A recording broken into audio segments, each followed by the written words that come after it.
Hi guys, so these are our ring-tailed lemurs. Now, ring-tailed lemurs, like all lemurs, are only found in Madagascar.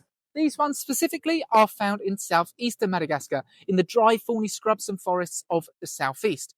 Now, they are omnivores, but more specifically, they're opportunistic omnivores. So generally, most of their diet is going to be made up of leaves, berries, fruits, and tamarind. In fact, tamarind makes up to 50% of their diet. But when times are tough and food is scarce, they're going to start eating things like invertebrates and the odd chameleon as well, because Madagascar is home to some amazing chameleon species. Now, unfortunately, ring-tailed lemurs are endangered in the wild, with less than 2,000 found in Madagascar. That is actually roughly the same amount as ring-tailed lemurs in captivity. But the reason we're so glad to have them here, and the reason they were our first primate, is because they are chock full of fun facts. They've got these amazing comb-like teeth around the bottom jaw, which they use to groom each other. They've got 2 tongues, one for tasting and one for grooming. And of course, the iconic ring tail. 13 stripes on your ring-tailed lemurs, but they are all unique and individual, just like our thumbprint.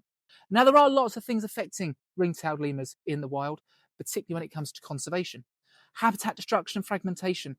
That is a huge problem for the lemurs because not only are they losing their habitat, but the small pockets that are left are becoming fragmented, meaning there are small pockets that they can live dotted all over the southeast, but they really struggle to mix, and that creates a depression in their genetics. But they're also trapped not just for food, but also for their fur and as pets. So these guys here, they are an amazing species. Unlike the black and white rough lemurs, these guys have a lot less babies, normally only 1 or occasionally 2.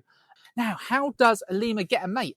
Well, generally, it's the smelliest male will get the mate. So they'll do something called stink fighting, which is where they rub their scent glands and they'll urinate and things on their tail, and essentially the smelliest lemur gets the girl.